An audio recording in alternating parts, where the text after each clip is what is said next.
A mountain man's dying wish was to see his lost dog. And then a miracle happened. Out in a lonely cabin, with winter winds beating the walls, an old mountain man takes his final breaths, whispering one last hope: to see the trail dog that vanished in the wildfire. The church bell tolls in the valley below as the nurse by his side rides through dust and smoke, searching for the missing animal. But just when all seems lost, thundering hooves echo across the ridge. A stranger appears with that same dog at his heels. Yet the real shock isn't the animal's return. The dog has dragged this rider across miles for a reason tied to a broken family, an old wound, and a truth buried in the ashes of the past.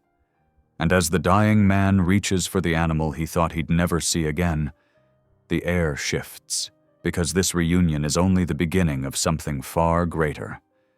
If a dog can bring a lost soul home, what miracle is waiting in the doorway next? Drop a comment below and share which part of the world you're tuning in from today. If you enjoy stories like this, don't forget to subscribe for more. Dawn crept through the frost-edged windows of Alexander Briggs' cabin, the pale light mixing with the amber glow of the oil lamp on the rough-hewn table. The small ranch house outside Willow Bend sat quiet in the early morning, save for the whisper of wind through the pine boards and the labored breathing of the man in the bed. Leah Merriweather pressed her ear against Alexander's back, listening intently to the concerning sounds in his lungs. Her dark hair was neatly pinned back, and her capable hands moved with gentle precision as she shifted the stethoscope. The morning light caught the worried creases around her eyes. "Breathe deep as you can, Mr. Brigg," she instructed softly. Alexander tried to comply, but the effort triggered a harsh coughing spell that left him doubled over. Leah steadied him with a firm hand on his shoulder until the fit passed.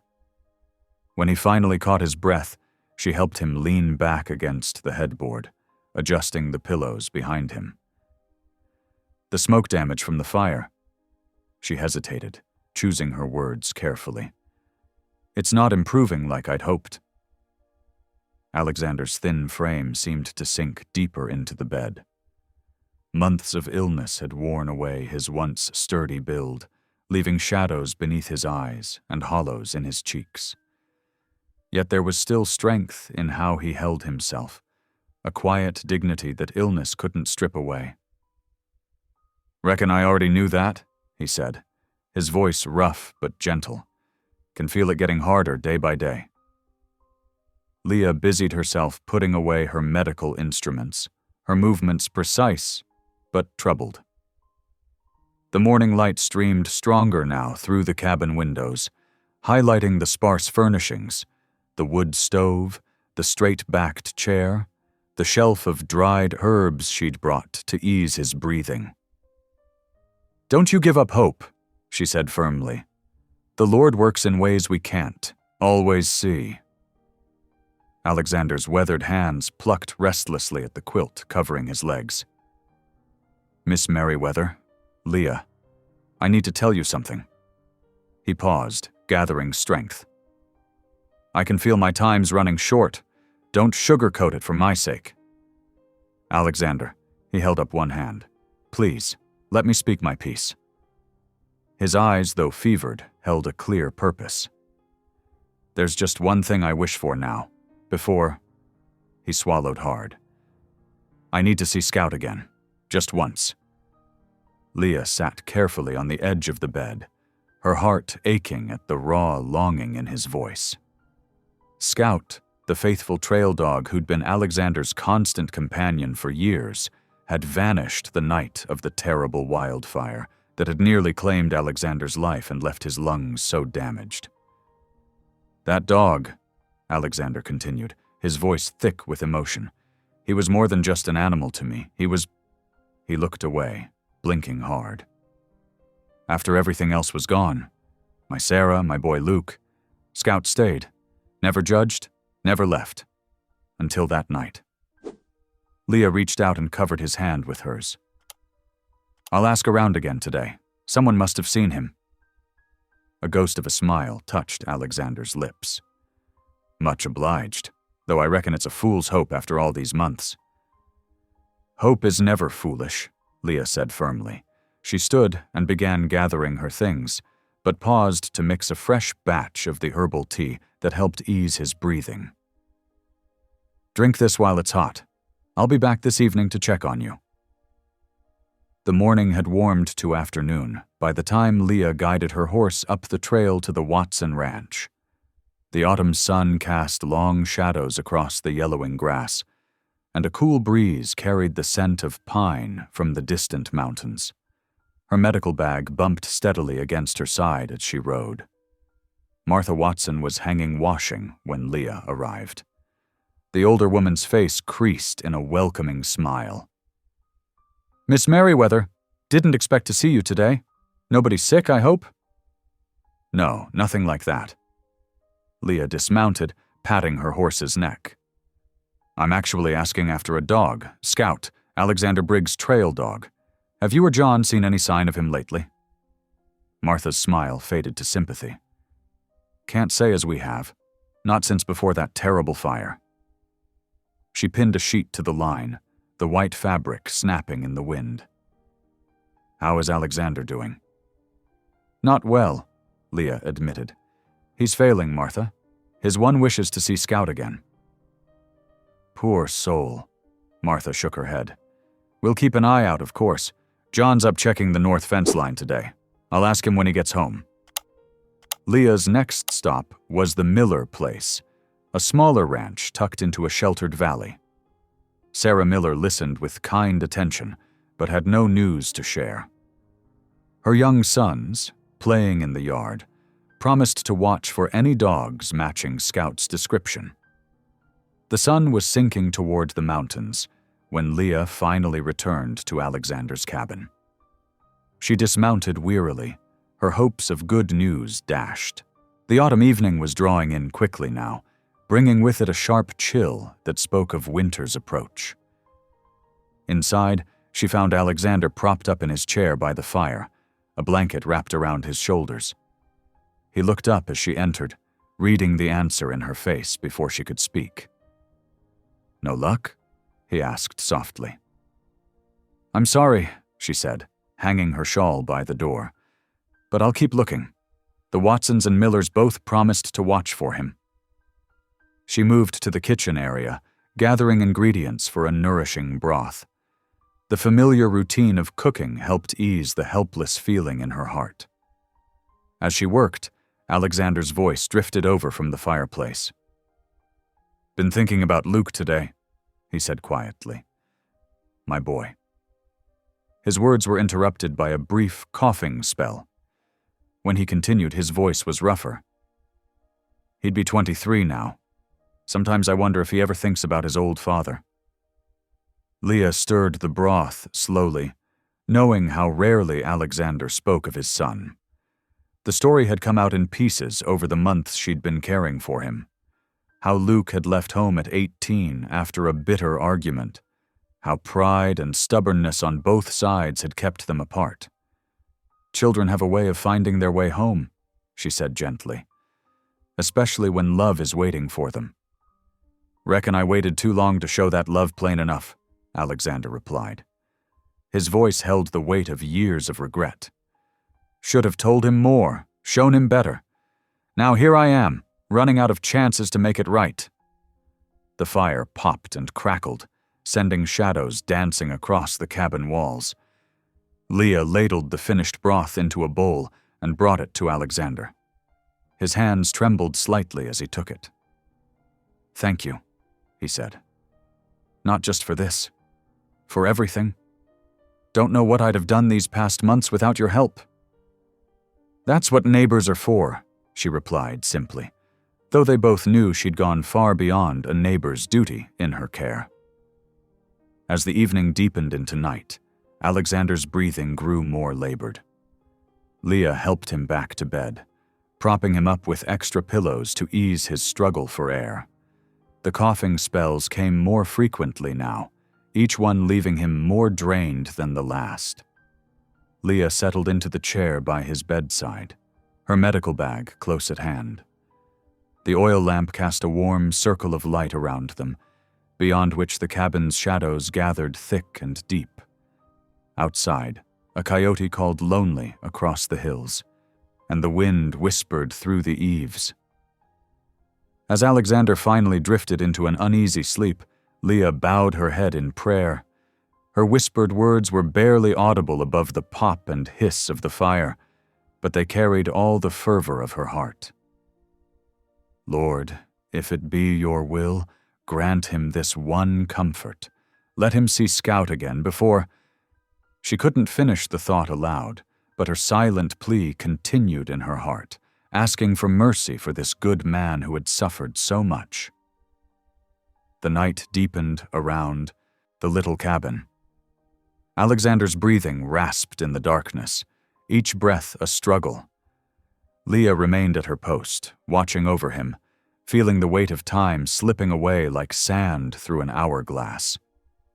Soon the dawn would come again, bringing with it another day of searching for a dog that might never be found, another day of watching Alexander grow weaker, another day of praying for a miracle that seemed increasingly unlikely.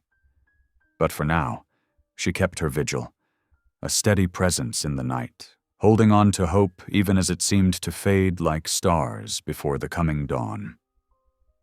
The morning sun had barely cleared the eastern hills when Leah guided her horse down the rutted road into Willow Bend.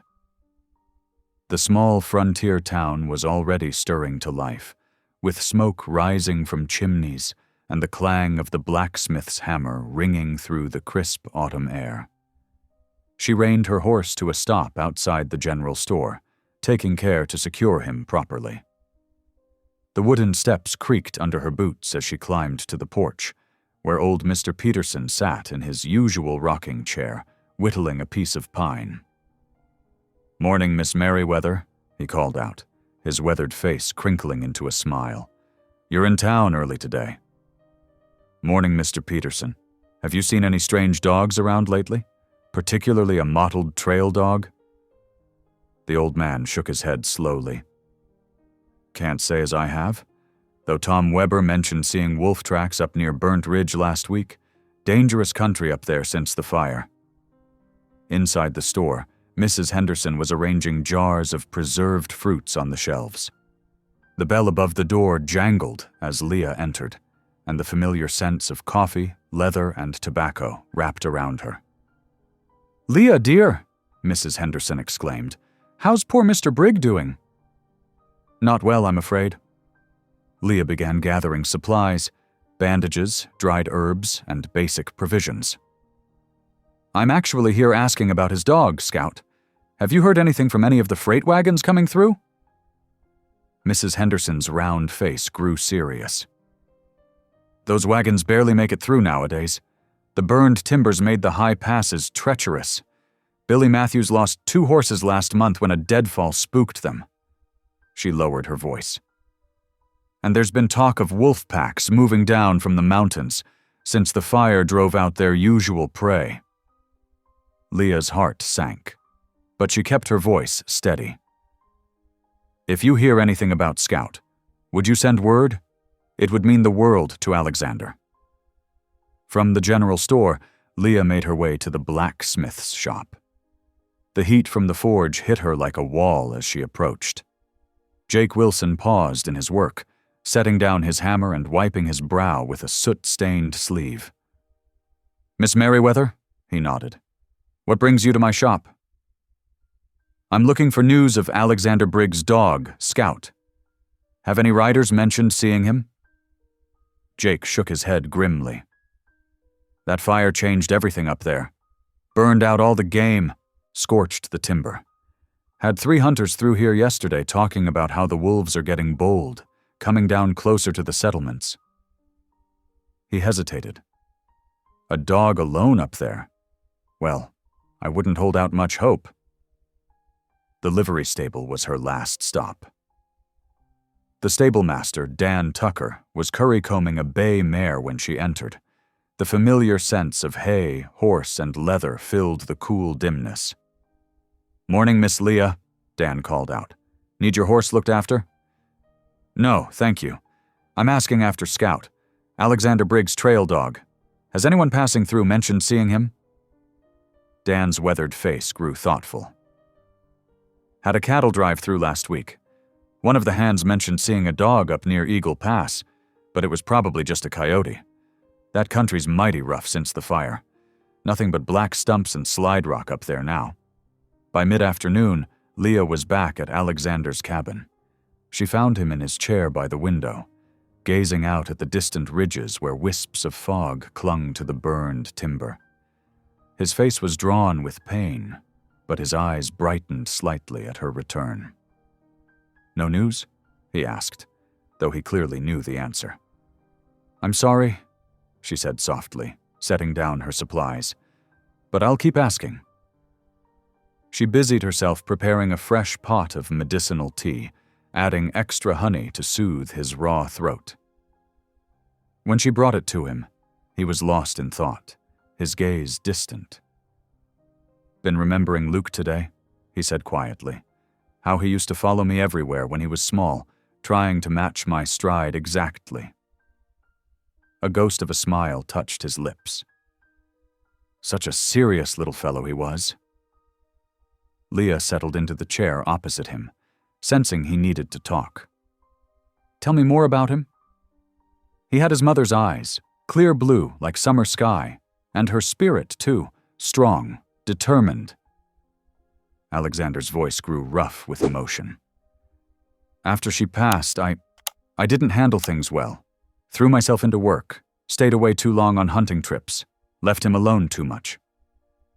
He paused, overcome by a bout of coughing.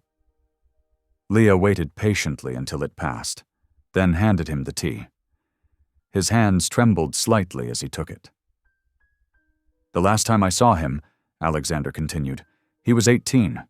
Had a job offer from the railroad. Wanted to go work laying track up north. I forbade it. Told him his place was here on the ranch." His voice caught. "We fought. Said terrible things to each other. Next morning he was gone." "You were both hurting," Leah said gently. "Grief can make us do things we regret." 20 years, Alexander whispered. 20 years of pride and stubbornness, telling myself he'd come back when he was ready. Now look at me, too late to make it right. "It's never too late for forgiveness," Leah assured him, though her heart ached at the pain in his voice. "The Lord's timing isn't always what we expect." As evening approached, the wind began to rise, moaning through the burned timber on the ridge. Alexander's breathing grew more labored, each cough seeming to tear at his weakened lungs. Leah did what she could to make him comfortable, but worry gnawed at her heart. The sun was setting when she stepped outside to gather more firewood. The wind whipped at her skirts as she paused on the porch, lifting her face to the darkening sky in silent prayer. "Lord," she whispered, "please guide us. Show us the way forward. If it be your will, bring some comfort to this good man's heart." The wind carried the sound of distant hoofbeats to her ears. She peered into the gathering dusk, straining to see through the shadows between the trees, but the rider was still hidden from view. The steady rhythm grew closer, climbing the trail toward the cabin. Leah stood very still, listening to those approaching hoofbeats, while the wind continued its lonely song through the burned timber above. Something was coming, something that would change everything, but in the fading light, she could not yet see what it might be. Inside the cabin, Alexander's coughing echoed against the gathering darkness. The hoofbeats drew steadily nearer, and Leah remained on the porch, her heart beating in time with their rhythm, waiting to see what the twilight would reveal. Leah shielded her eyes against the settling dusk, straining to make out the approaching figure through the hazy twilight. The steady rhythm of hoofbeats grew louder as a lone rider emerged from the shadows between the burned timber. He led a wind-torn mare, her coat dusty from long travel. But what caught Leah's attention was the dog trotting beside the horse, a mottled trail dog with distinctive markings she'd seen only in Alexander's cherished descriptions. "Scout?" she called out in disbelief, her voice carrying on the evening wind. "Is that Scout?" The dog's ears perked up at her voice, and he bounded ahead of the horse, tail wagging. There was no doubt in Leah's mind now. This was Alexander's beloved Scout, somehow returned from the wilderness that had claimed him during the fire. The rider drew his horse to a stop at the edge of the cabin's small yard. He dismounted slowly, his movements betraying bone-deep weariness. His clothes were trail-worn, his face shadowed beneath his hat brim. "This dog's been following me for days," he said, his voice rough from dust and fatigue. "Found me up near Eagle Pass and wouldn't leave, kept trying to lead me this way." He gestured towards the cabin. "Figured he must belong to someone around here." Yes, he does." Leah's heart raced with excitement. "Please, you must come inside. The dog's owner, he's very ill. He's been praying to see Scout again."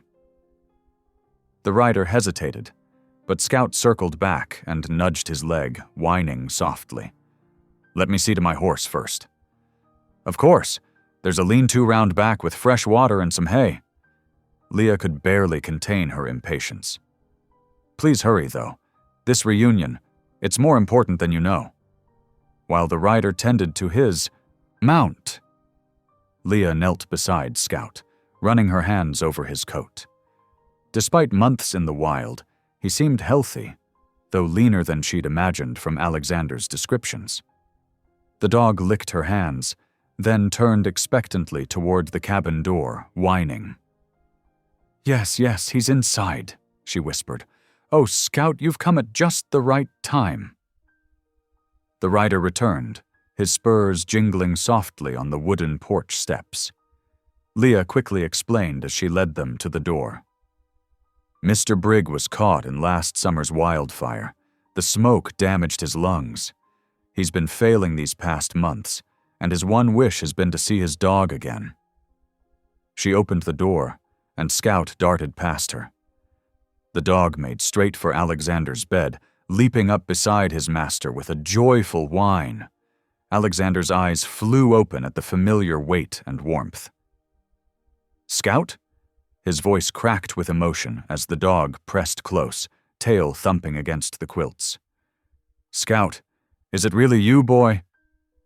Leah's vision blurred with tears as she watched Alexander's trembling hands stroke the dog's head. Scout whimpered and licked his master's face, settling protectively against his side as if he'd never been gone. The rider stood just inside the door, hat in his hands, watching the reunion with an unreadable expression. In the lamplight, Leah could see he was younger than she'd first thought. Perhaps in his mid-30s, with a weathered face that spoke of years working outdoors. "Thank you for bringing him home," she said softly. "May I ask your name?" The man's fingers tightened on his hat brim. He looked at Alexander, who was still focused entirely on Scout, whispering words of welcome to his long-lost companion. "Luke," he said, his voice barely above a whisper. "Luke Brigg." Alexander's head snapped up at the name, his face draining of color. "Luke?" he gasped, struggling to draw breath. "My boy?"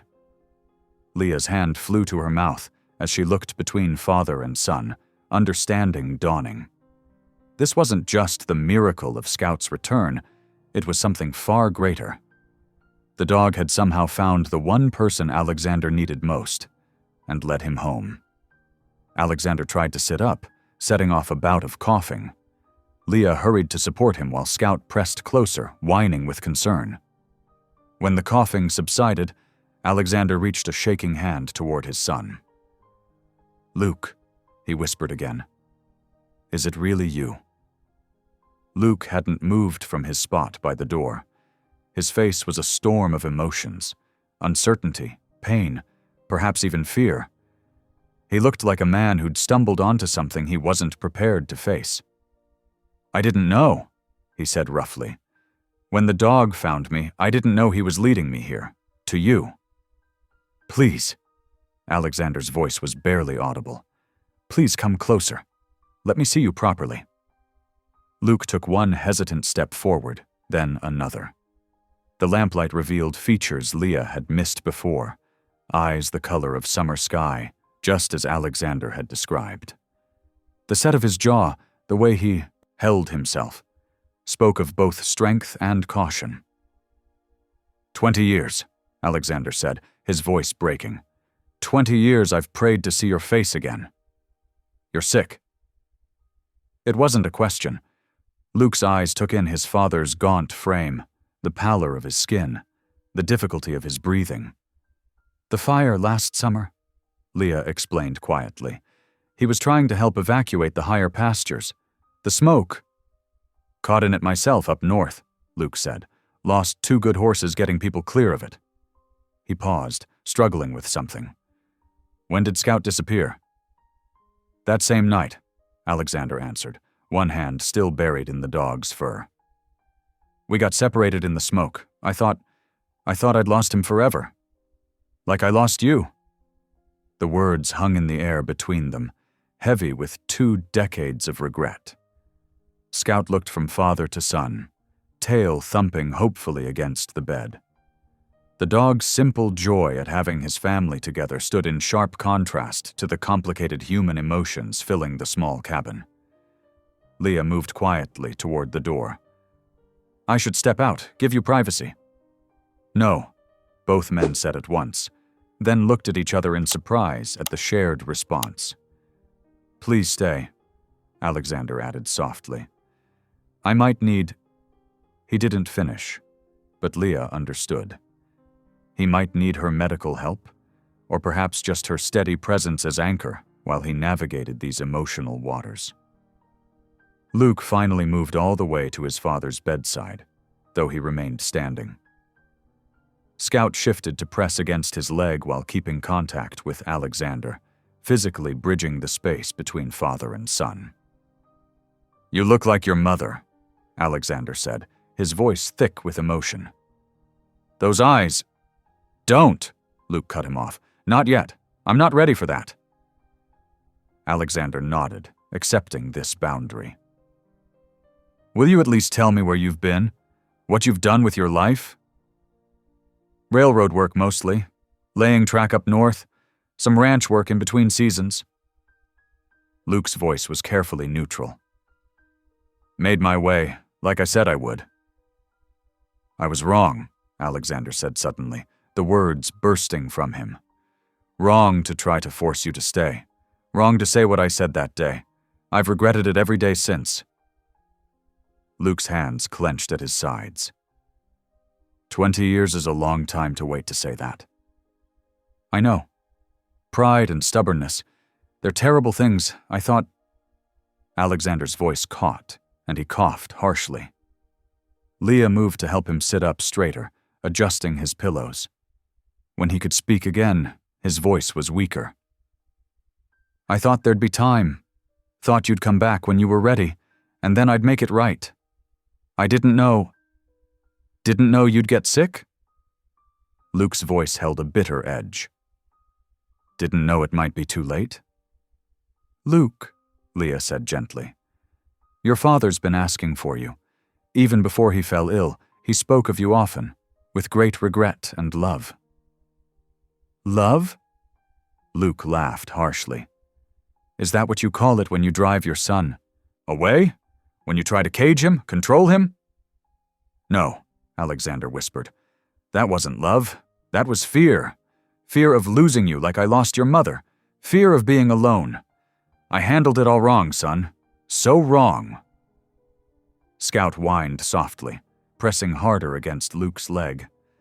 The dog's distress at the tension between his humans was plain to see. Luke looked down at the animal, and something in his expression softened slightly. "This dog," he said slowly. "He found me 4 days ago. Wouldn't leave my camp. kept trying to herd me this direction even when I wanted to go another way. Almost like he was bringing you home, Leah finished softly. Some might call that a miracle. I don't believe in miracles, Luke said, but his voice held less certainty now. Then call it love, Alexander suggested weakly. Scout's love, leading you back where you belong. Luke looked at his father then, really looked at him, perhaps seeing past 20 years of hurt to the man who lay before him now, ill and aging and full of regret. Something shifted in his expression, though Leah couldn't quite read what it was. I should go, he said abruptly. It's getting late. No, Alexander tried to sit up further, setting off another coughing fit. Scout barked in distress, and Leah hurried to support Alexander's shoulders while he fought for breath. Please, Alexander gasped when he could speak again. Please don't leave. Not yet. Even if you can't forgive me, just stay tonight. Let me look at you a little longer. Luke stood frozen, caught between the door and the bed, between escape and reconciliation. Scout pressed against him, whining softly, while his father's labored breathing filled the quiet cabin. Leah held her own breath, praying silently that this fragile moment wouldn't shatter. Finally, Luke spoke, his voice rough with suppressed emotion. I'll see to my horse proper. Bring in my bedroll. He paused at the door, not looking back. I'm not promising anything beyond tonight. Tonight is enough, Alexander whispered. Tonight is more than I dared hope for. As Luke stepped out into the gathering darkness, Leah saw the wetness in his eyes that he was trying to hide. She looked down at Scout, who sat alert between the bed and the door, as if making sure neither of his humans would disappear again. What had started as a search for a lost dog had become something far more profound. Through Scout's devotion, father and son had found their way back to each other, though whether for reconciliation or final farewell, only time would tell. For now, in the quiet cabin, Alexander reached out to touch Scout's fur with trembling fingers, his eyes fixed on the door through which his son had disappeared. The miracle of this night was still unfolding, and Leah could only watch and pray as it worked its way through these wounded hearts toward whatever healing might be possible. Leah hurried to Alexander's side as he struggled to sit upright, his thin frame shaking with the effort. She adjusted the pillows behind him, steadying his shoulders while he stared at the door through which Luke had just disappeared. My boy, Alexander whispered. After all these years, his voice cracked, and he pressed a trembling hand to his mouth. Scout whined softly, shifting his weight between the bed and the door, as if unsure where he was most needed. The dog's anxious pacing mirrored the tension that filled the small cabin. The door creaked open again, and Luke stepped back inside, his bedroll tucked under one arm. The lamplight caught the hard set of his jaw, the wariness in his stance. He moved like a man ready to bolt at the slightest provocation. Your horse settled? Leah asked, trying to ease the weight of silence. Luke nodded. Got her some feed and water. She's done a lot of miles these past few days. He glanced at Scout, who had padded over to press against his leg. Thanks to this one's persistence. How did he find you? Alexander asked, his voice still unsteady. Luke settled his bedroll near the hearth, keeping his movements deliberate and controlled. Was working a stretch of railroad about 4 days' ride north of here. Scout showed up at my camp one evening, just appeared out of nowhere. He shook his head, remembering. Wouldn't leave. Kept pulling at my sleeve, trying to drag me west. When I'd saddle up to head east for my next job, he'd plant himself right in front of my horse. That sounds like Scout, Alexander said softly. Always was stubborn when he set his mind to something. Leah moved to the wood stove, measuring coffee grounds into the battered pot. The familiar routine gave her hands something to do while father and son faced each other across years of distance. Thank you, Alexander said into the awkward silence. For coming. For letting Scout bring you here. Luke's shoulders stiffened. Wasn't exactly my choice. Dog wouldn't take no for an answer. He paused, then added with an edge to his voice. Wasn't planning on visiting. The words hit Alexander like a physical blow. Leah saw him flinch, saw the hope in his eyes dim slightly. No, I reckon you weren't, Alexander said quietly. Can't blame you for that, after everything. After everything? Luke's laugh held no humor. That's a nice way of putting it. After the drinking? After the beatings from whatever man Mother took up with because you weren't there? After watching her waste away while you were off in the mountains? Luke, Leah said gently, but he wasn't finished. Or maybe you mean after you tried to force me to stay when I wanted to make my own way? After you said I was worthless, just like her new man always told me? Luke's voice rose with each question, years of buried pain spilling out. Alexander's face had gone ash gray. Son, I never meant. Don't call me that, Luke snapped. You lost that right a long time ago. Scout barked sharply, startling them all. The dog moved between father and son, tail low, ears flattening against his head at the tension in the room. Leah set 3 cups of coffee on the small table. Luke, she said quietly but firmly, your father is very ill. This excitement isn't good for his breathing. Perhaps we could continue this conversation after you've both had some rest? Luke looked at her, then back at Alexander, seeming to really notice his father's labored breathing and pallid complexion for the first time. Something flickered across his face. Concern, maybe, or uncertainty. You must be tired from your journey, Leah continued, holding out a cup of coffee. The night air is getting chill. Why don't you warm yourself by the fire? Luke accepted the coffee without meeting her eyes, but he did move closer to the hearth. Scout followed, settling between Luke's feet and the flames as if to anchor him there. Leah brought Alexander's coffee to him, helping him hold the cup steady. His hands were shaking, whether from emotion or weakness she couldn't tell. Perhaps both. Small sips, she reminded him softly. We don't want to trigger another coughing spell. The 3 of them drank their coffee in silence, broken only by the pop and crackle of the fire. Luke stared into the flames, his expression distant. Alexander watched his son with hungry eyes, as if trying to memorize every detail of his face. When Luke finished his coffee, he set the cup aside and unrolled his bedding near the hearth. Guess I'll turn in, he said gruffly. Been a long few days on the trail. Of course, Leah said. There's extra blankets in the chest if you need them. The nights get cold up here. Luke just nodded, settling onto his bedroll with his back to the room.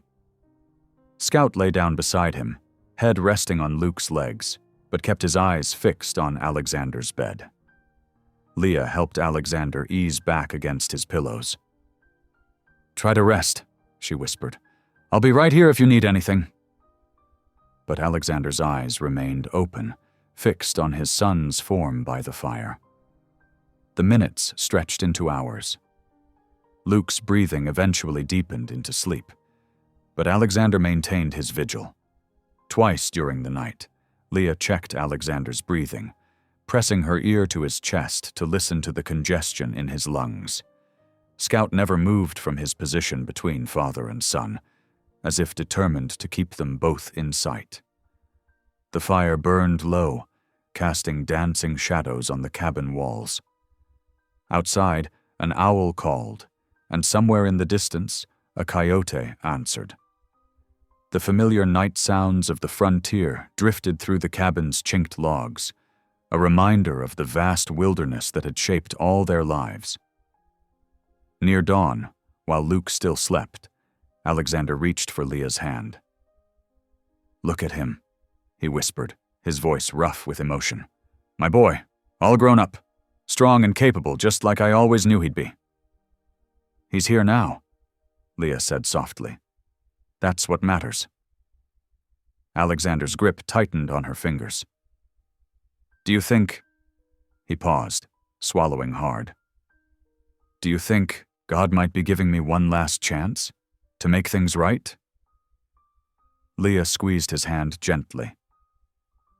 "I believe God is always willing to give us another chance, if we're willing to take it."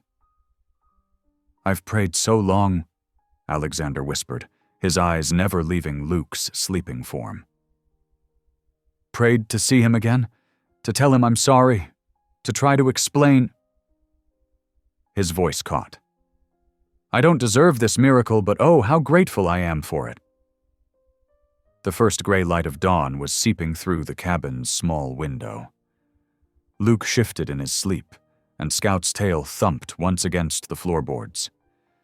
In the growing light, Leah could see the tears tracking silently down Alexander's weathered cheeks as he watched his son sleep, holding this moment close, like the precious gift it was. Morning light streamed through the cabin's small window, casting long shadows across the worn floorboards. Leah stood at the wood stove, stirring a pot of thick porridge, while the scent of coffee filled the small space.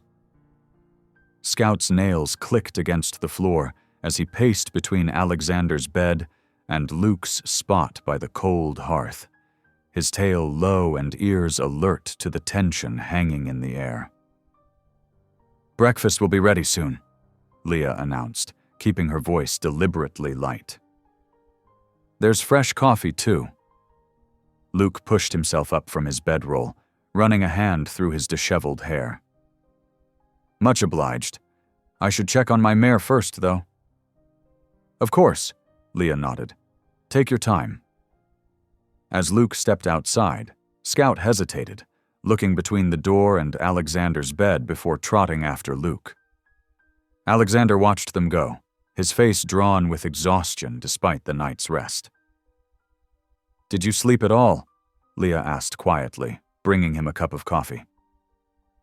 Alexander shook his head. "Couldn't stop watching him. Afraid he might disappear if I closed my eyes." Outside, they could hear Luke's low voice speaking to his horse, the familiar sounds of morning care, brush strokes against hide, the creak of leather being checked, hooves being picked clean. Scout's occasional bark punctuated the routine. When Luke returned, his face was flushed from the morning chill. He accepted the bowl Leah offered, settling onto a chair she'd pulled near Alexander's bed. Scout positioned himself between them, head swiveling to watch each man in turn. "The mare's doing fine," Luke said to break the silence. "Gave her some extra feed to make up for the hard riding these past days." "What's her name?" Alexander asked, his voice rough but eager for any connection. "Penny. On account of her copper color?" Luke stirred his porridge. "Good horse, sure-footed in the mountains." "That's important in this country," Alexander agreed. "The trails can be treacherous." Leah saw her opening and took it. "Alexander knows these mountains better than anyone. He used to guide prospectors through the high passes before—" She let the sentence trail off meaningfully. "Before what?" Luke asked, despite himself. Alexander set his coffee cup down carefully. "Before the blizzard that changed everything." He drew a shallow breath. "Son, Luke, I know you think I abandoned you and your mother, but that's not what happened." Luke's spoon clattered against his bowl. "No? Then what did happen?" "I was guiding a party of miners to their claim." Alexander's voice grew stronger as he spoke, as if he'd rehearsed these words countless times. "Early winter storm caught us in the high country. We got separated in the whiteout. I fell, must have hit my head. The Blackfeet found me half frozen 2 days later." "The Blackfeet?" Luke's skepticism was clear. "They took me to their winter camp, tended my injuries, but by the time I could travel again, the passes were closed." Alexander's hands trembled as he reached for his coffee. It was 3 months before I could make it back to town. Leah watched Luke's face, seeing doubt warring with something else. Perhaps hope, or fear of hope. 3 months, Luke repeated flatly. And after that? I rode straight home, but... Alexander's voice caught. Your mother had already remarried. To Jim Watkins. Luke flinched at the name. His knuckles went white around his spoon. I saw the bruises on her face, Alexander continued softly. Saw how you jumped at loud noises. I wanted to kill him, Luke. But your mother begged me not to. Said he'd hurt you both worse if I tried anything. So you just left? Luke's voice cracked. Again? I stayed in the area, watched from a distance, tried to figure out how to get you both away safely. Alexander's eyes filled with tears. But Watkins had friends in the sheriff's office. Your mother had married him legal. I had no rights anymore. You could have tried harder, Luke insisted, but there was less conviction in his voice. I did try, Alexander said. The night I finally came for you both, Watkins caught me at the house. We fought. He had a knife. Alexander pulled aside his shirt collar, revealing an old scar along his collarbone. By the time I healed up enough to return, your mother was dead and you were gone. Silence fell heavy in the cabin. Scout whined softly, pressing against Luke's leg. Outside, a meadowlark's song drifted through the morning air. I need some air, Luke said abruptly, standing. His bowl was still half full. The water barrel's getting low, Leah said carefully. Would you mind helping me fetch some fresh from the stream? It's not far. Luke nodded jerkily, grateful for the excuse to move. Leah grabbed 2 buckets and followed him outside, leaving Scout to watch over Alexander.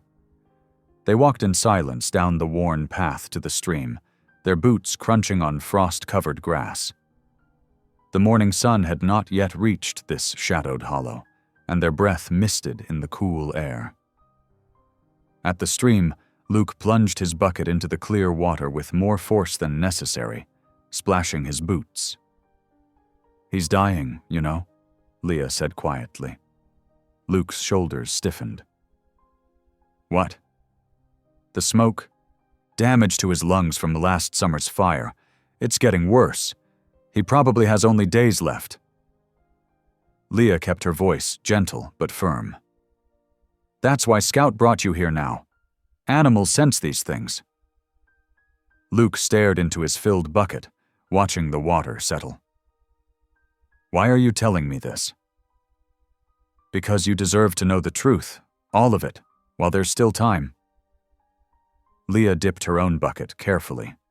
And because he deserves a chance to make peace with his son before he goes.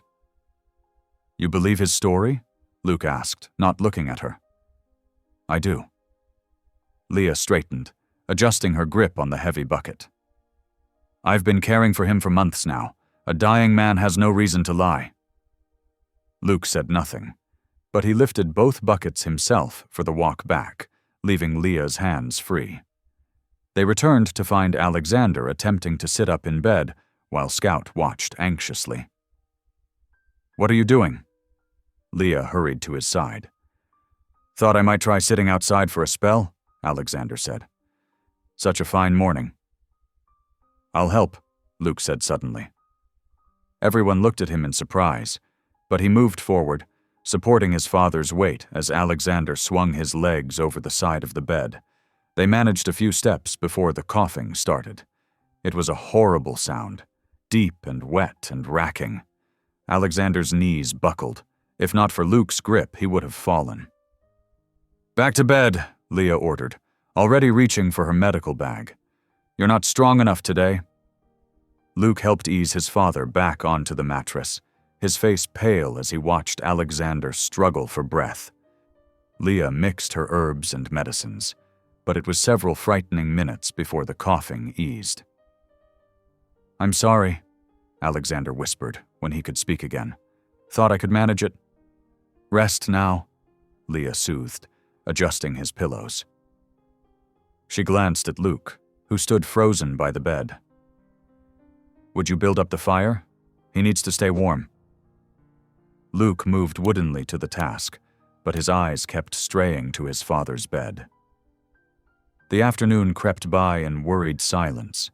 Alexander dozed fitfully, while Leah monitored his breathing and Luke paced between the fire and the window.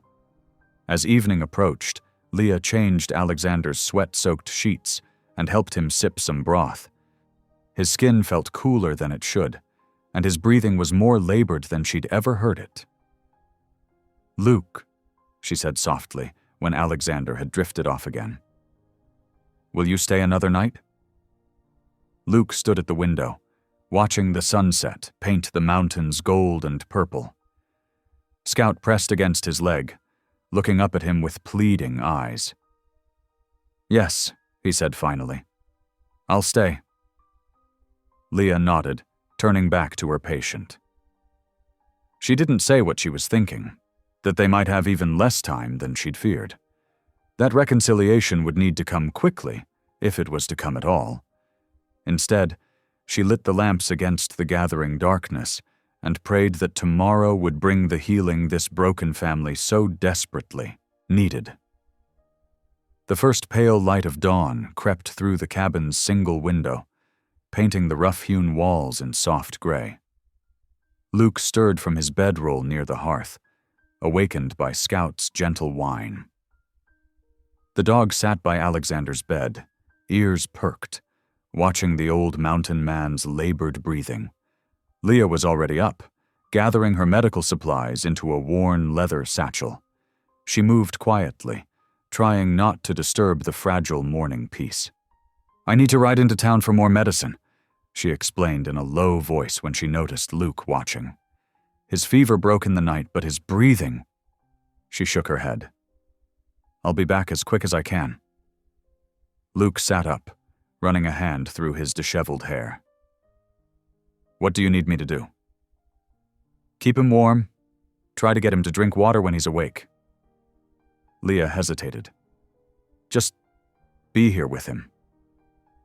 After she left, Luke found himself at loose ends, unwilling to sit still with his thoughts. He stepped outside, noting how the cabin's exterior showed signs of neglect. A hinge on the door squealed. The woodpile was getting low. Simple tasks, he thought. Things he could do with his hands that didn't require words. The steady rhythm of the axe helped calm his churning thoughts. Each satisfying thunk split both wood and silence, giving him something to focus on besides the weight of 20 years of misunderstanding. Scout watched from the doorway, tail gently swaying whenever Luke glanced his way. Inside, Alexander slept fitfully. Luke carried in an armload of fresh split wood, setting it carefully by the hearth to avoid waking him. But as he turned to leave, Scout trotted past him to nose through a shelf of Alexander's belongings. "Hey now," Luke whispered, "leave those be." But Scout emerged with something in his mouth, an old pipe worn smooth with age. The dog padded over and pressed it into Luke's hand with deliberate gentleness. Luke stared at the pipe. The wood was dark with years of use, its stem bearing teeth marks where it had been clenched countless times. The sight and feel of it triggered a rush of memory. Sitting on his father's lap as a small boy, watching Alexander pack the pipe with tobacco after supper. The rich, sweet smell of the smoke. His father's deep voice telling stories of the mountains while mother mended by lamplight. "That old thing still around?" Alexander's weak voice startled Luke from his reverie. "Used to be my favorite." Luke turned, pipe still in hand. "I remember," he said softly. "You'd smoke it every evening. Your mother hated the smell." A ghost of a smile crossed Alexander's face. "Made me go outside if I wanted to light up." "But in winter, she'd let you stay by the fire," Luke found himself saying. "Said she'd rather smell pipe smoke than have you freeze. She was a good woman, your mother." Alexander's voice grew wistful. Never complained about the hard times, even when we barely had enough to eat. Luke ran his thumb over the smooth wood of the pipe, remembering those lean years. You were gone a lot, he said, but without the earlier accusation in his tone. Guiding hunting parties, trading with the tribes. Had to go where the work was. Alexander shifted slightly, trying to ease his breathing. The mountains were good to me, most times, except that last winter. Luke set the pipe carefully on the table beside Alexander's bed. Tell me about the mountains, he said, pulling up a chair. The places you guided people through. Relief flickered across Alexander's face at this neutral topic. His voice strengthened as he described high passes and hidden valleys, places where the air was so thin it made horses stumble, meadows thick with summer wildflowers no town dweller had ever seen. Remember that valley with the hot springs? Alexander asked. Where we camped that one time when you were about 12? The one with all the elk? Luke nodded slowly. Steam rising off the water even in summer. You taught me to track there. You were a natural. Pride crept into Alexander's voice. Spotted sign I'd missed more than once. They talked through the morning, steering carefully around painful subjects, focusing instead on shared memories of the wilderness they both loved. Scout dozed contentedly between them, as if satisfied with his role in bringing them together. When Alexander's voice grew hoarse, Luke fetched water and helped him drink. The simple act of caring for his father stirred complicated emotions he wasn't ready to name. The loose door hinge caught his attention again, and he spent an hour fixing it, grateful for the excuse to process his thoughts while keeping his hands busy. The familiar work of setting the screws and testing the swing helped settle his mind. By mid-afternoon, hoofbeats announced Leah's return. She carried several small bottles of medicine and a packet of herbs from the town doctor. "How has he been?" she asked quietly as she mixed a tonic. "Talking some," Luke replied. "About the mountains mostly. His breathing seemed better for a while." Leah nodded approvingly as she helped Alexander drink the medicine. Within minutes, his labored breathing eased slightly, and some color returned to his face. "Good," she said. "The doctor said this might help for a little while at least." As evening approached, she lit the lamps and brought out a well-worn Bible. "Would you mind if I read some?" she asked them both. "It's become something of an evening ritual." Alexander nodded, and Luke settled back in his chair, without objection. Leah's clear voice filled the cabin with familiar verses about mercy and forgiveness, about the healing of old wounds and the mystery of grace. Luke didn't speak, but he listened. The words stirred memories of his mother reading from her own Bible on Sunday mornings, of simple faith that had somehow sustained her through hard times. He watched his father's face in the lamplight, seeing how Alexander mouthed certain familiar passages along with Leah's, reading. When the night grew deep and Alexander had drifted to sleep, Luke stepped outside. The stars sprawled across the dark sky in familiar patterns, the same stars he and his father had used for navigation in the mountains years ago. Scout followed, pressing warm against his leg as Luke stared upward. The dog's presence was oddly comforting as Luke finally admitted to himself what he'd been fighting all day. He didn't want to lose his father. Not now. Not when there was still so much unsaid between them, so many questions unanswered. The story Alexander had told about the blizzard, about finding Luke's mother remarried, about trying to protect them from Watkins. It challenged everything Luke had believed for 20 years. If it was true. Scout whined softly and nudged his hand. Luke absently scratched the dog's ears, still staring at the stars. "You knew, didn't you?" he murmured to Scout. That's why you wouldn't leave me alone until I came here." The dog's tail thumped gently against his leg. Inside the cabin, a lamp still burned, its warm light spilling through the window. Luke could see Leah moving quietly around his father's bed, adjusting blankets, checking his breathing. Tomorrow, Luke decided. Tomorrow he would ask the questions that needed asking, would listen to the full truth while there was still time. Whatever that truth might be, he owed both himself and his father that much at least. For now, he stood in the cool night air, letting the familiar mountain silence settle around him, feeling the first tentative stirrings of something he hadn't expected to find here. Hope. Hope that even old wounds might heal, that understanding might still be possible, that it wasn't too late for grace to work its quiet miracle in both their hearts. Scout pressed closer, as if sensing Luke's shifting emotions. Together they watched the stars wheel slowly overhead, while inside the cabin, Alexander slept more peacefully than he had in days. Dawn painted the eastern sky in pale gold when the sound of wagon wheels broke the morning quiet. Scout's ears perked up first, and he moved to the cabin door with a low growl. Luke, who had been stoking the breakfast fire, straightened at the dog's reaction.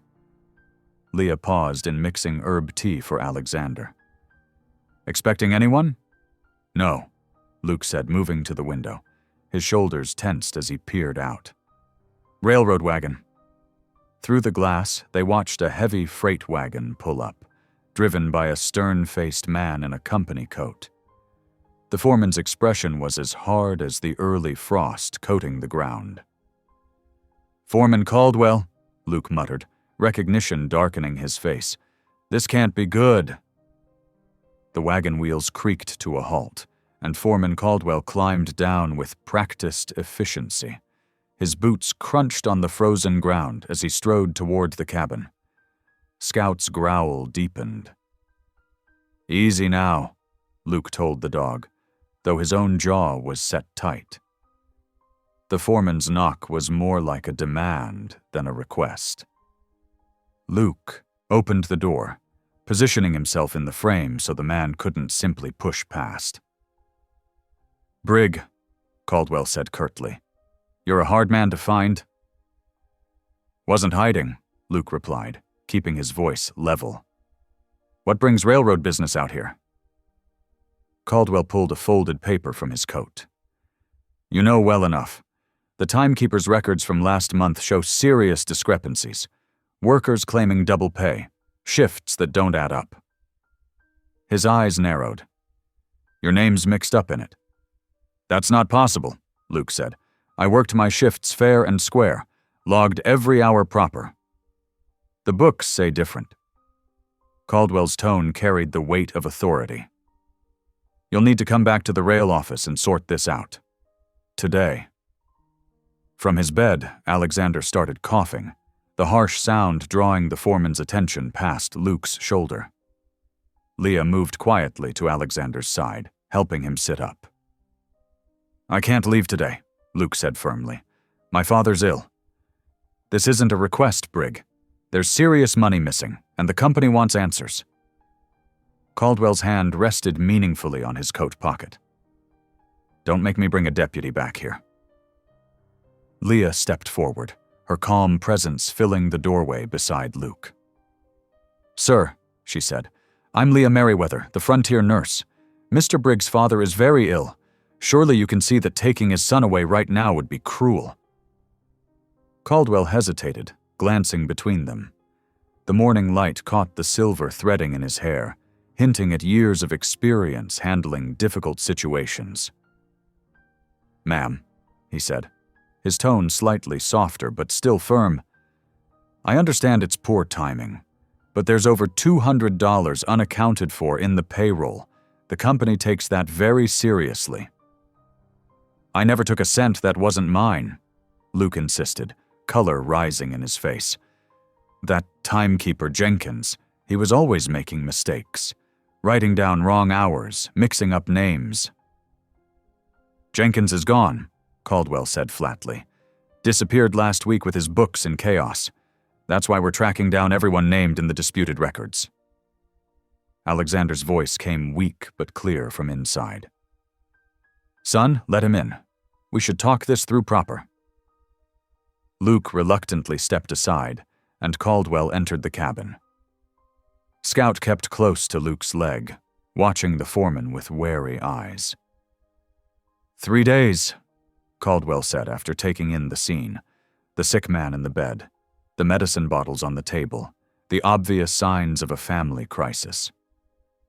I'll give you 3 days out of respect for your father's condition, but then you come to the rail office, or I return with the law. Mr. Caldwell, Leah said, surely there must be some way to resolve this without threats. Luke's been here caring for his father. They've only just reunited after many years apart. The foreman's expression softened slightly at her earnest tone. The company's not heartless, ma'am. That's why I'm offering 3 days instead of demanding he come now. But this has to be settled. And if I can prove I never took extra wages? Luke asked. That it was Jenkins' mistake? Bring your proof to the office, Caldwell replied. We'll examine everything fair and proper. He turned toward the door, then paused. 3 days, Brig. Don't make me come looking again. They watched through the window as he climbed back into his wagon and turned it around. The sound of wheels and hoofbeats faded slowly into the morning quiet. Luke's hands clenched into fists at his sides. I should leave now, he said. Head south before he comes back. I've got enough saved to… No! Alexander's voice cracked with emotion. Son, please. Running will only make it worse. Your father's right, Leah said gently. If you're innocent, running will make you look guilty. You don't know what they're like, Luke argued. Railroad companies don't care about truth. They just want someone to blame. Alexander struggled to sit up straighter, his breathing labored. I ran once, he said. From you and your mother. Thought I was protecting you both, but running only caused more pain. He coughed, and Leah quickly brought him water. Don't make my mistake, son. Luke paced the small cabin, agitation clear in every movement. Scout followed him, whining softly. There might be another way, Leah said thoughtfully. Preacher Elijah Thorne in town. He's helped settle disputes with the railroad before. He understands the law, and people respect his judgment. A preacher? Luke's tone was skeptical. He's more than that, Leah explained. He's helped write contracts between the railroad and local ranchers. He knows how to navigate these situations. Alexander nodded weakly. Elijah's a good man, fair-minded, knows the difference between law and justice. Luke stopped pacing, looking between his father and Leah. The morning sun streamed through the window, highlighting the worry on their faces. Even if he can help, Luke said slowly, Pa's too sick to travel. We can make it work, Leah said with quiet confidence. I'll borrow Jacob Wheeler's wagon. It has a good spring seat that won't jostle too much. We'll pad it with quilts, take it slow and steady. The town's only 4 miles, Alexander added. I can manage that far. Luke ran a hand through his hair, conflict clear on his face. If something happens to you because of this, something's happening to me anyway, son. Alexander's smile was gentle but determined. At least let me help while I still can. The room fell quiet, except for Alexander's labored breathing and Scout's soft whines. Through the window, they could see the morning mist beginning to lift from the valley below, revealing the distant shape of the town. Finally, Luke nodded. All right, he said. We'll try it your way. But at the first sign you're struggling, Pa, we turn back. I'll ride into town now, Leah said, already reaching for her shawl. Speak to Preacher Elijah, arrange for the wagon. We can leave first thing tomorrow. When the air's still cool. She moved efficiently around the cabin, gathering her medical supplies and checking that Alexander had enough medicine to last the day. "Try to rest," she told him. "Save your strength for tomorrow." Luke followed her outside as she went to saddle her horse. The morning air was crisp, carrying the scent of pine from the surrounding hills. "Miss Merriweather," he said quietly, "thank you for everything you're doing for us." Leah paused in tightening her horse's girth. "Your father's a good man," she said simply. "And so are you, Luke Brigg, whether you believe it or not. We'll find a way through this." She mounted smoothly and turned her horse toward town. Luke watched until she disappeared around the bend, then went back inside to begin preparations for tomorrow's journey. Scout sat alert by Alexander's bed, as if already appointed guardian for the coming trip. The morning light filled the cabin with a gentle glow, touching the worn furniture, the medicine bottles, the father and son who had found each other again just in time to face this new challenge together. Outside, the sun climbed higher, burning away the last of the morning mist. Birds called from the pine trees, and a light breeze carried the promise of change. Tomorrow would bring what it would bring, but for now, there was planning to be done, and hope to be found in the simple fact that they would face it as a family. Luke began gathering blankets and quilts for the wagon, his movements careful and deliberate. Every so often he glanced at his father, watching for signs of distress. Alexander dozed fitfully, conserving his strength, while Scout maintained his vigilant watch. The day stretched ahead, full of preparation and possibility, the railroad's threat hanging over them like a storm cloud. But as Leah's horse carried her toward town and help, the cabin held a fragile peace, father and son together, facing whatever might come, neither one running away this time. Dawn painted the eastern sky in gentle strokes of pink and gold as Leah guided Jacob Wheeler's wagon carefully along the rutted road toward town. She had padded the spring seat with extra quilts, creating as comfortable a nest as possible for Alexander, who sat propped between her and Scout. The faithful dog pressed close against his master's side, offering warmth and stability with each bump and sway of the wagon. Luke rode alongside on his mare, keeping pace with the slow-moving wagon. Every few minutes, his eyes would drift to his father, watching for signs of distress. The morning air held an autumn chill that made Alexander's breathing more labored than usual. "We can stop if you need to rest, Pa," Luke called softly, the term of endearment still awkward on his tongue after so many years. Alexander shook his head, managing a weak smile. "I'm managing just fine," he wheezed. "Leah's got me wrapped up warm as a bear in winter." Indeed, Leah had tucked blankets around him with careful attention, leaving only his face exposed to the crisp morning air. Her trained eye constantly monitored his color and breathing as she guided the horses at a gentle walk. The journey that normally took 30 minutes stretched beyond an hour. The sun climbed higher, burning away the morning mist as they picked their way along the winding road. Scout alternated between riding in the wagon and trotting alongside, as if he couldn't quite decide where he was most needed. The small white church finally came into view, its weathered steeple reaching toward the clear blue sky. Preacher Elijah Thorne stood waiting on the steps, his tall frame straight despite his years, gray hair catching the morning light. He walked down to meet them as Leah drew the wagon to a careful stop. "Welcome, friends," he called, his deep voice warm with genuine pleasure. "Let's get you inside where it's warmer." Luke dismounted quickly to help his father down from the wagon. Between him and the preacher, they managed to support Alexander up the church steps and into the adjacent parsonage. Scout followed close behind, his nails clicking on the wooden floorboards.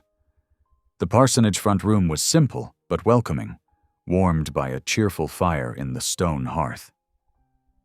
They settled Alexander in a cushioned chair near the warmth, where he sat catching his breath while Leah checked his pulse.